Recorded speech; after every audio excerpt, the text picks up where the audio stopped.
6月2日，我们迎来了一条令人振奋的重磅消息：鸿蒙操作系统正式在华为设备上搭载。于是，全世界都在关注一个问题：华为能否借此打破美国20年的系统垄断？但是，这件事的背后根本就不是一个操作系统的问题，而是对数字帝国主义的一次反击。半个世纪以来，以美国为代表的发达资本主义国家建立起了数据霸权，并以此为基础进入了新的帝国主义阶段，即数字帝国主义阶段。他们凭借对数据的垄断，实施了新型的对外经济掠夺。所以这期视频我们就来聊一聊：第一，他们是通过什么手段取得数据霸权的呢？第二，他们是如何利用数字霸权进行新型经济掠夺的？第三，如何应对数据霸权呢？本期视频车速较快，内容硬核，建议转发收藏再观看。咱们先来说第一个问题，他们是通过什么手段取得数据霸权的呢？很多人都没有搞清楚鸿蒙为什么会得到如此广泛的关注，认为它存在的意义只是打破了美国20年来对操作系统的垄断。可以说，很多人都没有了解它的核心能力。它的核心能力是什么？这个在我之前的视频里也提到过。华为手机工具箱里有个 app 叫智能遥控，它可以控制你家的电视、空调、机顶盒、数码相机、网络盒子，甚至是未来的工业设备。它的核心能力是提供了智能设备的接口标准。而这些智能设备或者是工业控制设备在运行时就会产生大量的数据，这些数据就会被存放在数据库中，成为安装在鸿蒙操作系统上的一个应用软件。然后我们就可以对这些数据进行管理，或者利用这些数据进行分析。而数据是各类企业和各国都竞相追逐的对象，所以以美国为代表的发达资本主义国家垄断操作系统的动机实际上是获取数字霸权。控制了操作系统，就相当于控制了数据库，控制了数据。所以那他们又是通过什么手段取得数据霸权的呢？第一步，大力推进数据基础设施建设。一般承担数据基础设施建设的是3类企业，一个是从事移动通讯行业的硬件制造商，就像苹果、微软这样的。美国凭借高通公司对软件操作系统、安卓系统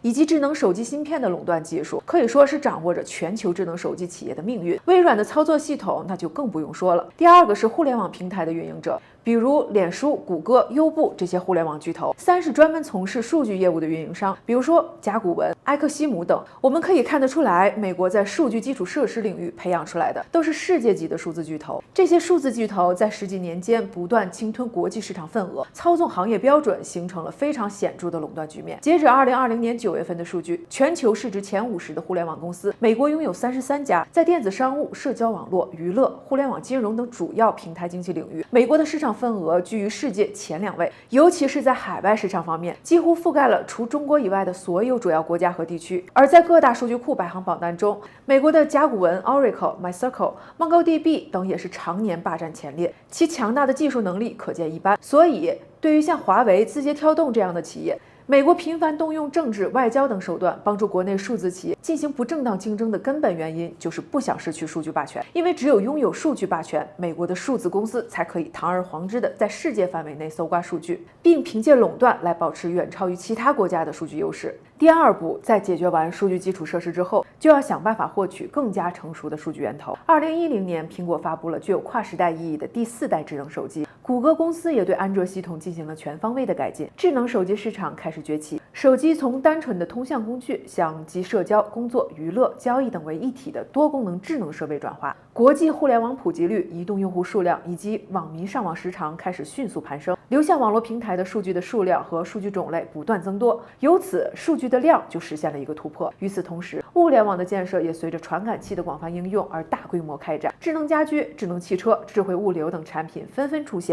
即便用户不主动保存数据，各类传感器同样可以对数据进行自动量化和上传，这样避免了人工的操作失误，也实现了数据的动态更新，数据的质量也因此得到了保障。当质和量都很给力的情况下，数字巨头就可以利用手中的数据打造一个全球化的资本主义监控体系。就比如说，数据巨头安克城公司就协助建立了能够全方位监视美国和全球人口的技术系统。2014年，美国被爆出斯诺登事件和棱镜计划；2020年，美国 CIA 又被爆出瑞士加密公司事件。凭借数据方面的优势，美国政府几乎覆盖了全球网民的所有网上行为，从总统、情报人员到平民，从电子邮件内容、网络浏览记录到在线聊天记录，全部难逃监视。大量的数据也在这种无底线的非法行为下流向美方的数据系统，从而形成了数字霸权。那第二个问题，他们是如何利用数字霸权进行新型经济掠夺的？建立数据霸权的最终目的依然是在全世界范围内赚取利润。怎么赚取呢？通过3种途径。第一个，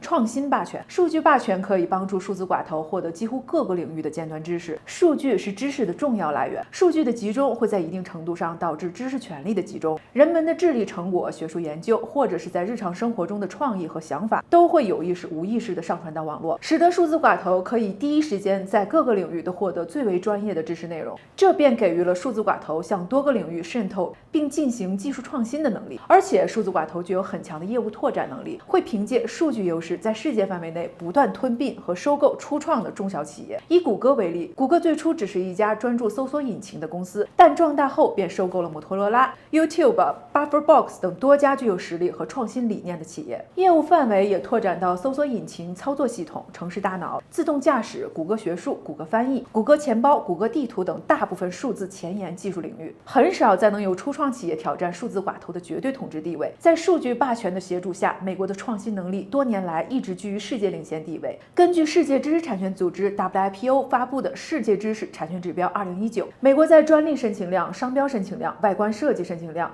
等方面均居于世界前列，有效专利数量则持续保持首位。而在历年的全球创新指数排名中，美国也是常年位居前列。凭借这些已有的创新成果和知识产权，美国得以堂而皇之地把控行业标准，或是设置繁多的贸易壁垒，限制其他国家的产品创新，以维持其在国际供应链，特别是高端制造行业中长期支配和统治地位，然后持续性地获得高额利润。第二个，数据霸权会引发严重的平台垄断现象，通过垄断获得高昂的网费、广告费和中介费用。仅亚马逊、微软、谷歌3家公司就在为全球半数以上的市场提供云服务。视觉资本网站也在2019年进行了全球100大网站的流量调查，结果显示，世界前10家访问量最高的公司，美国独占7家。一些巨头，譬如谷歌公司，甚至几乎在全球各国都具有顶尖流量。优步、爱彼迎等平台企业的用户遍布世界各地，在很多国家也已经形成了显著的市场垄断局面。平台垄断不仅可以为寡头企业带来大量的基础信息费、广告费，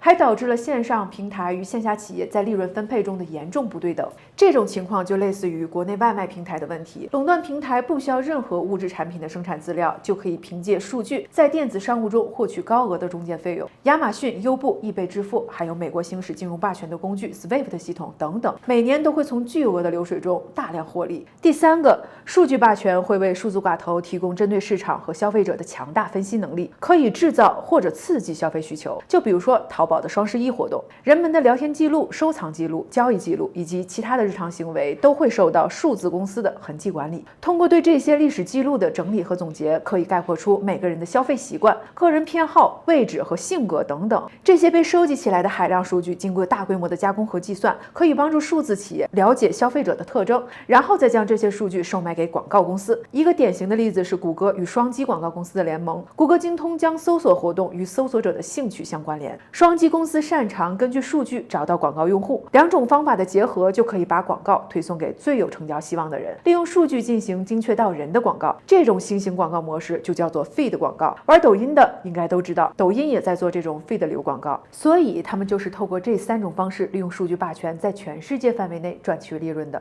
最后一个问题，如何应对数据霸权？近年来，我们对数据重要性的认识也在不断成熟。阿里巴巴、腾讯、百度、字节跳动等大型数字公司纷纷将数据业务作为企业的核心业务之一。比如，阿里云已经在全球14个地区部署了超过200个数据中心。2020年的新基建规划中，也将数据中心作为关键领域之一。预计到2025年，中国数据总量将跃居世界第一，全球占比有望达到27%以上。可以说，无论是在某些前沿技术，还是数据基础设施建设方面，中国已经有能力和美国掰手腕。但是，美国10几年来积攒的数据优势地位依然显著，很多国内企业仍要依附于美国的数字公司开展业务，用户数据被海外公司窃听，盗用、售卖的情况也依然广泛存在。为了削弱甚至摧毁美国的数据霸权地位，抵抗数字帝国主义国家基于数据的资本输出和掠夺行径，我们就必须要大力发展大数据技术。但是这有一个非常重要的前提，就是解决操作系统卡脖子的问题，解决5G 时代智能设备的接口标准问题。所以应该说，鸿蒙的问世打响了我们反抗数据霸权的第一枪。